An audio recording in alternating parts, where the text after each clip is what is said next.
Yen terlihat sedang membujuk ibunya untuk makan menu dari rumah sakit. Ada Jisung dan Sean juga yang asik mengobrol satu sama lain. Ayah, ibu bilang Sean dan Maman Jisung boleh keluar cari makan bersama ayah sebentar lagi. Seru anak itu begitu melihat Taehyung masuk ke dalam. Kita pergi sekolah lagi ya, Sean dan Jisung Hyung. Ingin makan di mana? Tanya Taehyung. Kita makan secara terpisah saja Taehyung. Aku akan pergi ke kantin rumah sakit saja. Agar bisa segera kembali, balas Jisung. Bapak silakan pergi makan di luar. Aku yang akan menjaga ibu di sini, jadi jangan khawatir. Ucap Yan karena bagaimanapun juga Jisung sudah berjaga mulai kemarin malam, sementara Yan baru saja tiba siang ini. Tidak apa-apa Yana, makanan dari kantin rumah sakit juga rasanya enak. Kalau begitu silakan pulang ke rumah saja dan kembali kemari lagi besok siang. Balas Yan. Aku pasti sudah merindukan Bora Uni kan? Bora juga baik-baik saja bersama dengan ibu mertuaku. Aku akan pulang setelah ibu diizinkan pulang dari rumah sakit. Kau tidak perlu seperti itu Jisuna. Aku sudah baik-baik saja. Bahkan jika tak ada kalian semua di sini, masih ada suster yang bisa aku mintai tolong, ucap wanita baru baya itu. Mana bisa ibu tinggal sendirian di rumah sakit. Lihat sekarang ini, ibu bahkan susah untuk makan karena menganggap masakan rumah sakit yang terasa hambar sendiri. Aku hanya sedang tidak berselera. Setiap hari ibu memang tak berselera, untuk Jisung. Kenapa kalian berdua hobi sekali menyudutkanku? Tanya wanita baru baya itu kesal. Namanya kalian doyan makanan hambar seperti ini. Kalau itu bisa membuat tubuhku kembali sehat seperti semula, kenapa tidak? Jawabannya ditanggapi dengusan kesal oleh sang ibu. Ibu makan ini saja. Mereka baru saja mengantarkannya setelah aku memesan. Ucap Taehyung sudah menyodorkan sekotak menu makanan dari luar. Kenapa kau pesan makanan di luar untuk ibu? Kau tahu kan ibu masih tidak boleh makan sembarangan. Oh no, Yan. Aku tahu, lagi pula ini bukan makanan sembarangan. Ini dari rumah makan yang sudah terjamin legisinya dan tanpa ada tambahan bahan pengawet dan penguat rasa. Aku memang memesannya khusus untuk ibu. Setelah Jisung yang mengeluh, ibu yang susah makan, balas Taehyung. Yan masih tak percaya karena mana ada makanan sehat yang memiliki aroma seenak ini. Tapi kembali lagi, jika Taehyung bukan sosok yang mudah mengucapkan kebohongan, coba ibu makan ini dulu dan habiskan. Tita Yan sudah menyodorkan menu makanan dari mantan suaminya itu ke pangkuan ibunya. Wanita itu bahkan tak menolak karena sudah tergiur dengan aroma makanan tersebut. Kau juga harus makan siang, ucap Taehyung sembari memberikan usapan lembut di kepala Yan yang dibalas senyum. Kau tidak sedang berusaha mengambil hatiku Yan lagi kan? Tanya mantan mertuanya itu merasa curiga. Aku memang sedang melakukannya, balas Taehyung jujur. Jangan coba-coba, putriku akan pergi dengan lelaki yang lebih tampan dan kaya darimu. Yan sudah merasa tak enak hati mendengar ucapan sang ibu. Terlebih ia takut Taehyung akan merasa tersinggung. Yang lebih tampan dan kaya dariku memang banyak di luar sana, Bu. Tapi yang paling cocok pada denganku Yan hanyalah aku. Jisung hampir kelepasan tertawa mendengar ucapan mantan adik iparnya itu. Sikap ibunya dan Taehyung itu 11-12 alias sama-sama ngeyelnya. Berjadi sekali kau bicara seperti itu. Kau pikir putriku masih mau dengan lelaki yang sudah menghancurkan harapannya. Itu sebabnya ada sesuatu yang dinamakan kesempatan kedua. Aku tidak akan menyia-nyiakannya dan berusaha semampuku untuk memberikan yang terbaik, balas Taehyung tanpa gentar. Wanita baru baya itu sudah menengus di sana. Ia tak lagi bersuara karena kini fokusnya sudah tertuju pada menu makanan yang terasa enak di lidahnya. Setelah kemarin malam dan pagi ini menolak makanan yang disediakan oleh pihak rumah sakit, menu makanan yang Taehyung bawakan memiliki cita rasa terbaik yang bisa diterima oleh lidahnya. Sepertinya ibu cocok dengan makanan itu. Akan aku pesankan lagi nanti malam, ucap Taehyung yang tak dibalas oleh wanita baru baya itu, meskipun dalam hati sebenarnya ia sangat mau sekali. Tidak perlu, aku yang akan memasak, talak Yan. Masakanmu hambar Yana, lagi pula kau jangan repot-repot. Kau ini sudah lelah menjagaku, jangan ditambah dengan sibuk memasak juga. Balas ibunya membuat Taehyung segera tahu jika wanita baru baya itu setuju dengan ucapannya. Aku Aku akan pergi cari makan siang dengan Sean. Kirimkan pesan padaku, kau ingin makan apa? Akan aku bawakan. Ucap Taehyung pada Ian sebelum ia pergi dari sana. Kau akan balikan dengan Taehyung? Tanya ibunya setelah memastikan Taehyung sudah menjauh. Kami sedang menunggu restu dari ibu, balas Ian. Wanita baru baya tidak segera menjawab, hanya merespon dengan dengusan kesal belah. Sudah langsung menikah saja, ibu pasti tak akan bisa menolak sosok calon menantu yang baik dan pengertian seperti Kim Taehyung. Koda Jisung. Hentikan Jisungnya, mengapa Goyeon harus kembali bersama dengan lelaki yang sudah menyakitinya? Tanya ibunya tak habis pikir. Itu hanyalah sebuah kesalahan, Bu. Setiap manusia pasti pernah melakukannya dan berhak mendapatkan kesempatan kedua, kan? Balas Yeon. Ibunya kembali tak bersuara karena sejak awal Yeon sudah mengatakan ia tak akan membuka hati untuk lelaki lain setelah perceraiannya dengan Taehyung.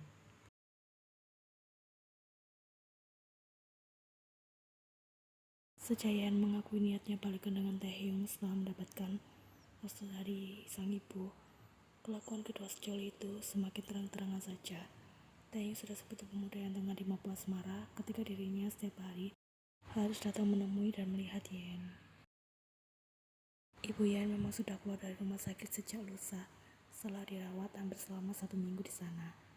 Kenapa kau datang lagi? Tanya ibu Yeon ketika melihat Taehyung kembali ke apartemen setelah mengantar Seon pergi ke sekolah. Aku akan mengantar Yeon pergi ke butik, balas Taehyung. Dia bisa berangkat sendiri. Memang, Bu, tapi Yeon bilang ada sesuatu yang ingin ia bicarakan denganku mengenai Seon. Wanita parubaya itu sudah menunggu di sana. Anak saja yang kalian jadikan alasan, gerutunya. Meskipun dulu selalu mengaku membenci Seon, tapi setelah beberapa kali bertemu dan mengobrol dengan sang cucu, kini wanita parubaya itu sudah jarang mengungkapkan rasa bencinya. Baik Taehyung maupun Yeon sangat bersyukur atas hal itu. Kau sudah kembali, Taehyung, sambut Yeon saat ia baru saja keluar menuju ruang tamu setelah mendengar suara ibunya yang tengah berbincang di sana. Dugaannya benar jika Taehyung sudah kembali dari mengantar Seon pergi ke sekolah.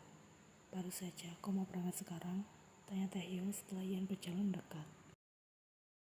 Iya, mumpung semuanya sudah beres, aku juga sudah menyiapkan menu sarapan dan makan siang untuk ibu. Jelas mantan istrinya itu.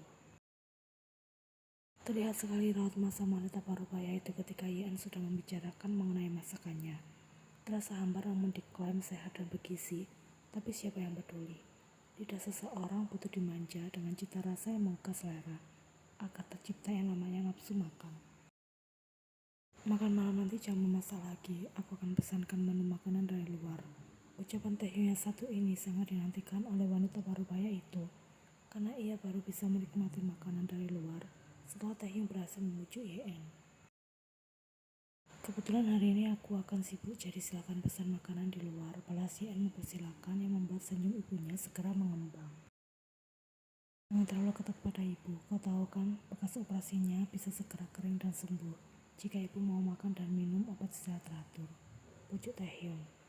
Meskipun tak pernah bilang, namun tatapan wanita parubaya itu jelas sudah mengatakan semuanya. Sebagai calon menantu yang pengertian, Taehyung berusaha untuk mengeluarkan wanita parubaya itu dari jerat makanan hambar buatan Yeon. Aku tahu, tapi sesekali makan makanan tanpa rasakan tidak masalah, balas Yeon. Tentu saja masalah, kalau ada yang enak dan sehat, mengapa harus pilih yang hambar, tanya Taehyung. Apalagi ibu masih dalam proses penyembuhan. Makan adalah hal yang penting. Bagaimana bisa orang lain jauh lebih mengerti keadaanku daripada anakku sendiri, sindir wanita itu. Orang lain siapa? Aku calon menantu ibu, balas Taehyung tak lagi ada kesan takut ataupun segan seperti dulu. Jangan terlalu percaya diri, Kim Taehyung. Siapa yang kau sebut calon menantu? Aku belum merestui hubungan kalian, ucap ibu Yeon. Tapi anak ibu bahagia hidup denganku. Kalau Yeon bahagia, ia tak akan minta cerai darimu. Ibu, bukankah kemarin aku sudah menjelaskan semuanya jika kesalahpahaman yang terjadi di antara kita akibat dari komunikasi yang tidak baik. Jelas Yeon ingin menengahi. Jadi kau menyesal telah bercerai dengannya dan kini ingin menjilat kembali ludahmu sendiri, tanya ibunya. Aku tidak menyesal, Bu, karena dengan kejadian kemarin, baik aku maupun Taehyung bisa saling introspeksi diri dan kembali menjadi pribadi dengan versi yang lebih baik. Balas YN yang dianggap setuju oleh Taehyung. Lelaki itu lebih khawatir jika saja YN mengakui ia menyesal atas keputusannya bercerai dari Taehyung kemarin. Untungnya rasa penyesalan itu tak pernah ada di dalam benak YN. Taehyung hanya ingin menjadi seorang suami dan ayah yang bertanggung jawab tanpa mau merepotkanku dalam prosesnya. Namun tanpa menyadari jika ia sudah terlalu lama mengabaikan istri dan anaknya yang membuatku merasa salah paham. Dalam kasus ini kami sama-sama bersalah. Taehyung yang melupakan fakta jika sudah menikah segala hal baik itu suka maupun duka bisa dibagi bersama tanpa kecuali.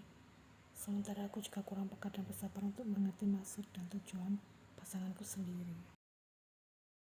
Setiap hari bergelut dengan pikiranku sendiri yang selalu menginginkan perhatiannya dan menganggap keluarga kecil kami bukan lagi prioritasnya. Jelas yang panjang. Kau tidak bersalah, kau bahkan sudah memberikan aku kesempatan untuk menjelaskan semuanya, namun aku justru mengabaikan batas kesabaranmu dan terus menyembunyikan apa yang ingin aku tuju sendirian. Pasti yang tak rela jika mantan istrinya itu menyalahkan dirinya sendiri. Aku merasa memang aku saja yang kurang bersabar, padahal sedikit lagi kau sudah hampir menyelesaikan semuanya. Tapi aku malah mengacaukannya dengan menekanmu untuk selalu datang di sidang perceraian kita. Aku memilih tidak, aku yang sudah keterlaluan. Jika jadi kau, aku juga pasti akan melakukan hal yang sama, ucap Taehyung. Apa kalian berdua sudah selesai? Tanya wanita baru baik itu dengan kesal, karena keduanya malah saling menyalahkan diri sendiri. Mau sampai kapan seperti ini? Berangkat sana, usir Bu Ye yang sudah mendorong Taehyung dan Yen untuk segera keluar melewati pintu dan menutupnya. Kita hobi membuat ibu merasa kesal ya, ucap Yen. Meskipun ia bisa menjamin melakukan hal itu tanpa sengaja. Entah mengapa aku melihat ibumu sama seperti mendiang ibuku dulu, yang cerewet dan keras kepala, namun segera lulus saat anaknya bisa mengerti apa yang ia inginkan. Balas Taehyung. Demi kau dan sayang, cepat atau lambat, aku akan segera mendapatkan restu Ibu Yena. Aku berjanji, lanjutnya. Bukankah kau terlalu banyak membuat janji? Kemarin pada sayang, sekarang padaku. Senyum Taehyung sudah mengembang di sana. Tidak apa-apa, aku akan menepati semuanya. Apa akan semudah itu? Tanya Yan tak yakin. Jika yang kau bicarakan adalah restu dari ibu, tentu saja tidak mudah, tapi tak mustahil juga untuk diraih, jawab Taehyung yakin. Yan kemudian mengikuti langkah Taehyung untuk berjalan bersama melewati koridor apartemen untuk menuju tempat parkir. Satu lagi itu menggandeng tangannya. Ngomong-ngomong, hutang apa yang sudah kau janjikan pada Sean? Saat aku bilang kau akan segera menepatinya, anak itu langsung senyum-senyum sendiri. Tanya Yan penasaran. Itu rahasia antara lelaki, balas Taehyung yang membuat Yan mencibir namun tak lanjut bertanya. Karena kalau sudah rahasia, itu tak akan bisa diganggu kuat lagi.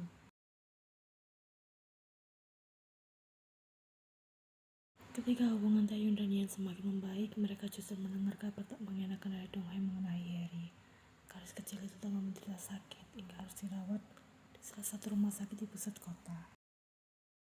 Dong Hae bilang hingga saat ini Harry masih mencari-cari keberadaan Naeun dan berharap mereka bisa segera bertemu. Meskipun sudah mencari jejak gadis itu, baik Dong Hae maupun Taehyung tidak bisa menemukan di mana Naeun berada saat ini. Gadis itu menghilang di telan bumi. Memang akhir-akhir ini cuaca sudah tidak menentu, tapi rasa rindu Harry pada omanya juga menjadi faktor ia jatuh sakit. Ucap Dong Hae lesu saat Taehyung dan Yan datang menjenguk. Taehyung masih ingat kemarin Dong Hae bercerita mengenai keadaan Harry yang terserang demam tinggi, namun sudah agak mendingan. Lelaki tak menyangka jika keadaan Harry semakin parah alih-alih segera sembuh.